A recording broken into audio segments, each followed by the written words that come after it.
Muito bem-vindos ao nosso curso de tarô terapêutico. Neste módulo, vamos trabalhar os arcanos maiores. Eu sou a terapeuta Jailma Moraes e vou com vocês até o fim dessa jornada de crescimento, de cura, de autoconhecimento. Um pouco sobre o tarô terapêutico. O tarô não é feito para dar respostas no sentido adivinhatório, mas sim divinatório. O que é ser divinatório? A diferença é que no divinatório, você sim é intuitivo, porém, são conselhos da vida para ajudar a pessoa no autoconhecimento, no crescimento interior. Então, depois que ela passa pelo tarô, ela também se cura. Então, o divino, o luminoso, é tratado na psicologia analítica de Carl Jung como a dimensão simbólica advinda da expressão arquetípica. Nós vamos explicar o que é arquétipo, mas primeiramente observe um arquétipo, por exemplo, da temperança, que é uma das cartas que nós vamos ver. Ela vem com a mensagem do equilíbrio. O que é a temperança? Então a gente tem a imagem de uma carta representando a temperança, só que ela é um arquétipo, uma energia que está conversando ali com o consulente, que é a pessoa que te procurou para você fazer a leitura do tarô, e ao mesmo tempo trazendo essa cura tão necessária para o processo daquela pessoa. Então, o tarô é um conjunto de cartas que representa essa dimensão arquetípica. Então, tudo ali é arquetípico, todas as cartas são arquétipos, todas são simbólicas, com imagens trazendo essa potência energética que pode ser observada pelo tarólogo. Então, o tarólogo nada mais é do que o observador e intérprete dessas energias.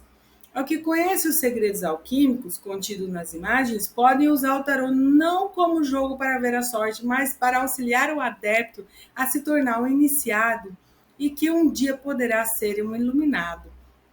Então, a condução nossa é para iluminar essa pessoa, para tomar o melhor caminho, melhores decisões. É como se você fizesse um farol ali para iluminar o caminho dessa pessoa. É como uma ponte para que a pessoa possa refletir mais sobre si mesma. Não há explicação melhor do que essa. Então, o tarô é um baralho de cartas misterioso, de origem desconhecida. Muitas pessoas, cada uma tenta explicar de uma forma, de onde veio, como é que surgiu, né? Pelo menos tem 6 séculos de existência. Com as figuras enigmáticas que surgem de repente inesperadamente em nossos sonhos, os personagens do tarô parecem estar agindo para nos chamar a atenção. Então, sempre eles estão com ações representando o nosso dia a dia, representando a nossa vida. Assim como o nosso inconsciente, quando a gente dorme, a gente sonha, aquelas imagens vêm ao nosso inconsciente, para o nosso consciente, para que a gente possa, de alguma forma, lidar com aquele conteúdo. Então, erupções dramáticas desse gênero usualmente significam que aspectos negligenciados em nós mesmos buscam reconhecimento. Então, a gente não está vendo, não está olhando para determinada situação na nossa vida, então ele vai ser aberto naquele momento que o tarô é virada a carta ali para o consulente ver. Como as figuras dos nossos sonhos, sem dúvida, os personagens do tarô introduziram-se em nossa autossatisfação a fim de trazermos mensagens de grande importância. Então, o tarô ele não vai virar uma carta ali sem que não seja importante, vai mudar a vida da pessoa de alguma forma. Então, é muito necessária cada carta que está ali. Uma viagem pelas cartas do tarô, primeiro que tudo, é uma viagem às nossas próprias profundezas. Então, muitas vezes a gente vai virar uma carta, a pessoa não vai entender logo de pronto muitas coisas.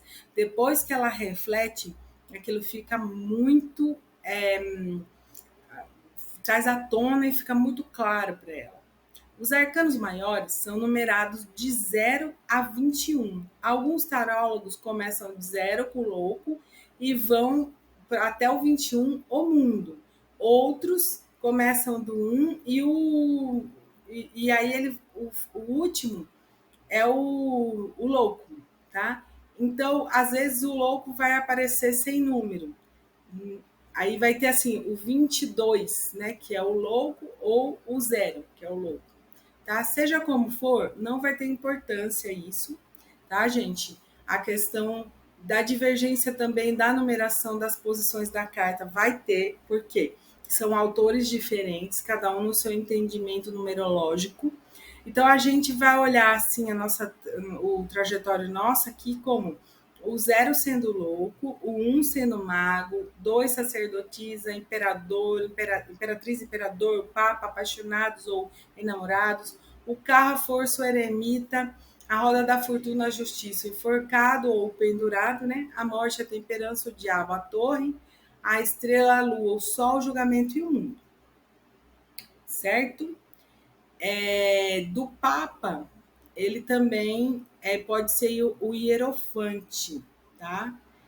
E a sacerdotisa pode ser a papisa também. Vão ser nomes que vocês vão ver aí.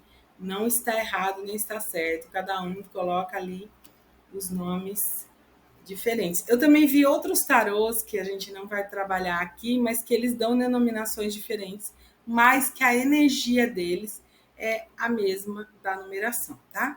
Então, tudo aquilo que não enfrentamos em vida acaba se tornando o nosso destino, fala Carl Jung. Nós vamos trazer muito abordagem psicológica, porque a gente vai encaixar no contexto de cura terapêutica para o paciente também, tá? Além do intuitivo. Então, o que é o inconsciente? Imagine aqui, nós temos esse iceberg, nós temos a pontinha dele que está lá em cima, e nós temos o conteúdo que está embaixo, que está submerso. Essa palavra define todos aqueles processos mentais que ocorrem sem que o indivíduo se dê conta, sem que tenha consciência sobre eles. Então, muitas vezes o paciente chega, o consulente vai chegar e vai falar assim, eu não sei porque minha vida não funciona, eu não sei porque não anda para frente, eu não sei porque tá travado, ou é no amor, ou é no dinheiro, ou é nisso, ou é aquilo. E as imagens arquetípicas contidas em cada tarô vai justamente, cada imagem dessa vai trazer à tona o porquê, vai responder para essa pessoa qual que é o problema que está acontecendo ali. O que precisa ser revisto pela pessoa, mudado para que ela possa ter uma vida melhor. Então, não se trata de um destino cruel, mas se trata de que, se ela continuar naquele caminho, ela tem aquele destino, né? Aquele destino, como está dizendo aqui. Aquilo que não enfrentamos. Agora, se ela enfrentar, não vai ser mais o destino dela, ela vai mudar. Então, uma metáfora comum para compreender o inconsciente é a do iceberg, aquilo que a gente entende forma fácil na nossa mente é apenas uma ponta do iceberg, o consciente, enquanto o inconsciente é um pedaço submerso, insondável. Então a gente vai com o tarô sondar tudo isso. Outro processo que pode sondar tudo isso é uma hipnose. Então, só que a hipnose a pessoa vai estar lá no estado vamos dizer, de relaxamento, enquanto o tarô nós vamos estar aí conscientes olhando cada imagem. Então, o que é inconsciente? Nele, né, no inconsciente, estariam explicados os nossos atos falhos, né, nossos esquecimentos, nossos sonhos, até mesmo nossas paixões. Uma explicação, no entanto, sem acesso para nós mesmos. Desejos, memórias reprimidas, emoções banidas do nosso consciente, porque a gente não consegue lidar com elas, por serem dolorosas ou de difícil controle, se encontram no inconsciente quase sem acesso para a razão. Então, quando a gente faz, por exemplo, curso de psicanálise, vai mostrar muito a questão dos nossos atos falhos, nossos esquecimentos, são propositais do nosso inconsciente para que a gente não veja o conteúdo doloroso. Para proteção mesmo, a gente ergue muita barreira, para não deixar curar. A gente não quer olhar aquilo, porque vai doer na hora que olha. Né? Então, muitas pessoas vêm para a leitura e falam, vou levar uma lapada hoje, porque, nossa senhora, que leitura, não sei o quê. Porque ela vai olhar, vai encarar.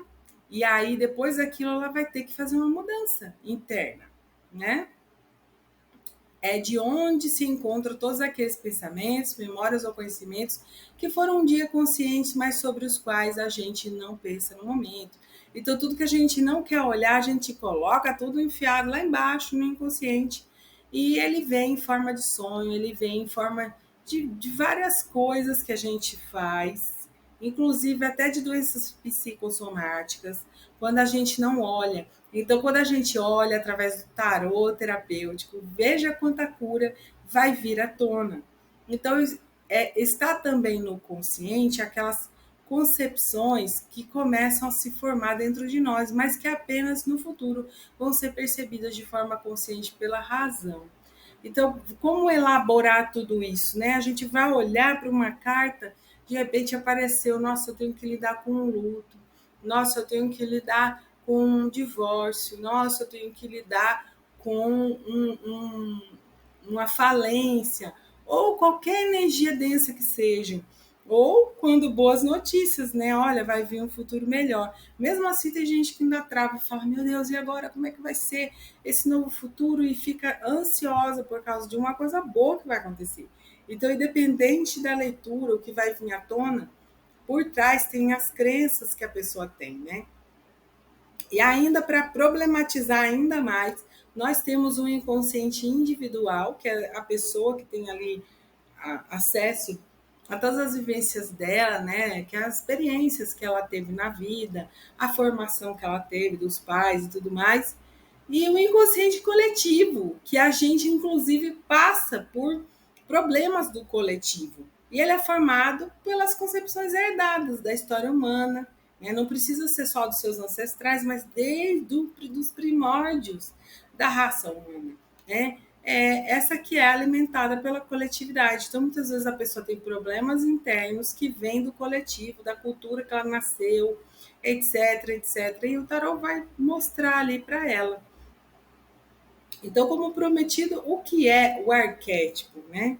Então, o arquétipo, o conceito de arquétipo surge no século XX com o Carl Jung, né? Que ele é discípulo de Freud.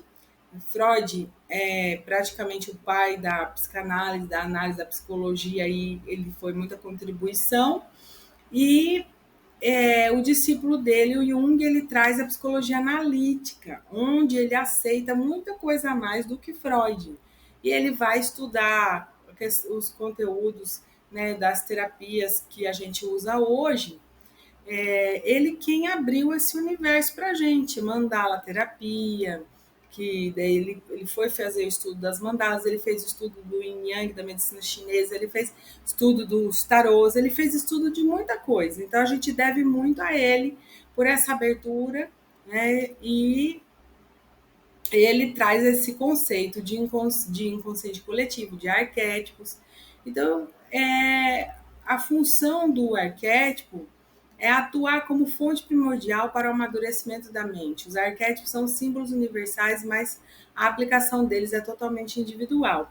O arquétipo é a perfeição em qualquer atividade, profissão, literalmente em tudo que existe. Nos seres humanos, os arquétipos provocam reações afetivas e emocionais, geram sentimentos através dos neurotransmissores e hormônios. Vejam bem, se eu for olhar direto para a fonte criadora, eu não consigo olhar direto. Então, eu preciso de uma imagem, de uma representação, para eu poder olhar. Você não pode olhar direto para o sol, você vai olhar para um desenho representando o sol. Não é o sol, mas é um desenho.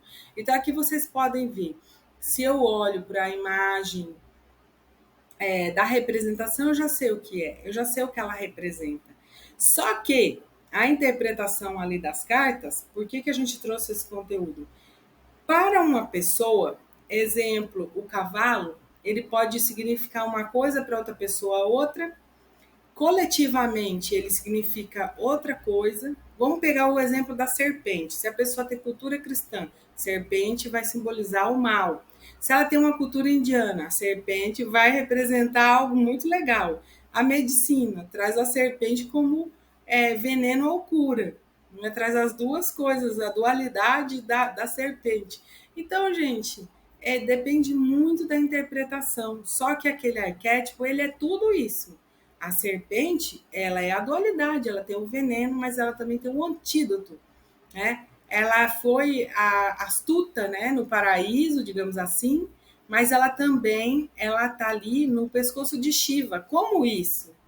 Como que ela é a Kundalini, a energia que a gente tem na nossa coluna? que vai subindo pelos chakras e você tem que ativar a serpente dentro de você, sendo que na outra cultura diz que a serpente é o maligno. E como é isso, né?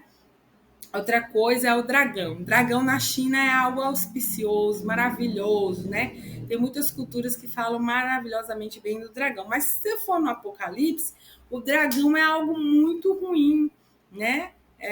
Fala do fim do mundo com o dragão. Então, assim, você tem que olhar que o arquétipo é o mesmo. Cospe fogo, o dragão aqui no tarô nós vamos ver que traz um desafio com ele, é um guardião, ele guarda alguma coisa, ele tem uma energia, mas ele é bom ou ruim? Ele é a dualidade também, tá? Então, os arquétipos podem ser experimentados na forma de símbolos, objetos, sons, odores, nomes, imagens, comportamentos, gestos, entre outros. Eles provocam resposta dentro do inconsciente das pessoas, trazendo à tona sentimentos, emoções, comportamentos que são primordiais. Então, muitas vezes, a pessoa vai olhar para uma carta e ela vai se assustar, ela vai se encolher. A mesma carta vai ser aberta para outra pessoa, ela vai ficar muito feliz. Então, você vai interagir com ela através dos arquétipos, daquilo que ele causou para aquela pessoa, né? Sim, você vai ter a interpretação da leitura. Sim, você vai ter a sua interpretação individual, que ela não é importante naquele momento. E sim, você vai ter a interpretação do seu consulente. Você vai fazer as regras básicas, que é a interpretação geral, vai colocar isso na questão do cliente, e se for contribuição, você pode colocar algo seu dentro do tratamento. Então, arcanos no plural, ou arcanum no singular, é um conhecimento oculto, mistério. Eles são chamados de maiores porque são os arquétipos que estão contidos no inconsciente coletivo da humanidade e de toda a vida, portanto, são universais no conteúdo em vez de individuais. Os arcanos maiores, os menores, outra história. Então, a gente sempre vai ter uma pessoa que se sacrificou pelo outro, Jesus Cristo, Buda da alta cultura, outro, e assim vai, vários arquétipos.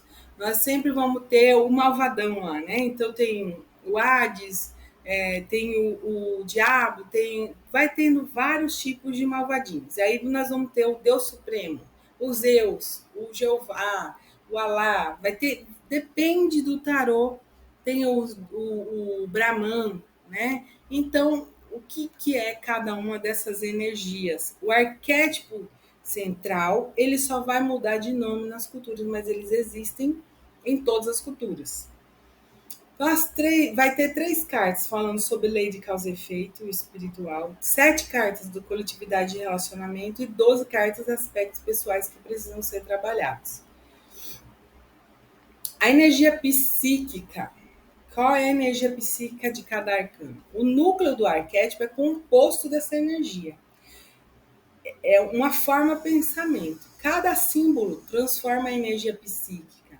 A energia pode ser medida pela emoção, né? A gente vai se emocionar porque a gente tem os complexos. Uma reação, ataque, fuga, paralisia, submissão. O consulente pode ter N reações, mas independente das reações deles, a cura está acontecendo. A base do tarô é a observação do arquétipo, as representações disso na vida de cada um deles. O arquétipo tem polaridade, todos eles, positivo e negativo. Até a carta da morte, sim, nós temos a morte e temos a renovação na mesma carta. Né? Não é só a negatividade da morte, né? Nós temos, por exemplo, a carta do Sol. Tem negativo no Sol? Tem. O ego, quando é o falso eu e não o eu verdadeiro. Né? Então, a gente tem que ver que todas as cartas têm polaridades. Tá? E quando não estamos no caminho, acontecem coisas para voltarmos para eles. Então, todo problema que acontece na jornada do herói é a centelha fazendo com que o nosso eu falso, né, saia do caminho, a gente esteja centrado no nosso ser para o caminho da centelha, o caminho do ser. A carta nega ou confirma a nossa intenção. Então, às vezes a gente quer, eu quero ficar com fulano, eu gosto muito dessa pessoa. Ótimo, porém, ela não é seu caminho, ela vai te atrapalhar, né? Ou então, assim, ai, nossa, mas tem que ir por esse caminho? Tem um objetivo a ser cumprido ali. E se eu não for, e se eu não quiser ir? Beleza, você pode fazer o caminho que você quiser, só que toda ação tem uma reação, né? Tem algumas leis que você não pode lutar contra. Depois a gente vai ver isso melhor, né? Então, o objetivo do tarô é ampliar a consciência para que as pessoas possam lidar com suas adversidades e encontrar o equilíbrio. Voltar para o caminho do meio, de novo. Aquilo que sai nas cartas também é para você que está lendo, tá? Então, ele é terapêutico porque alcançamos os níveis mais profundos da psique, contando uma história simbólica para trabalharmos questões, conflitos, dúvidas, incômodos e ajudarmos as pessoas a encontrarem o divino dentro delas. Então veja como é lindo, né? A questão do tarô. Gente, eu vou parar aqui, depois a gente vai voltar com a nossa aula. O que eu quero que vocês reflitam sobre a questão de arquétipo, da energia psíquica e do arquétipo. Quero que você faça suas anotações a respeito também do que é o inconsciente, né? De coisas que estão submersas. Façam suas anotações, né? Se você já tem o tarô, ótimo. Se você não tiver as imagens, a gente vai colocar as imagens de cada um deles para vocês, de 4 naipes diferentes, de 4 tarôs diferentes para vocês poderem entrar em contato, né? Vamos fazer comparações, mas eu quero nesse momento que você veja qual é a jornada até agora, né? O que você captou aqui. O que eu tenho que fazer enquanto tarólogo? Qual é a minha posição? Qual é o objetivo de abrir cartas para as pessoas? O que eu vou causar na vida delas? Respondam para mim aqui, anotem no seu caderno, já separa um caderno só para esses estudos e percebam, é isso que eu imaginava que era o tarô? Nossa, é tanta cura assim, como que essa cura vai acontecer? Então, coloquem aí as suas anotações e em breve a gente volta com mais um pouco dessa aula, tá bom?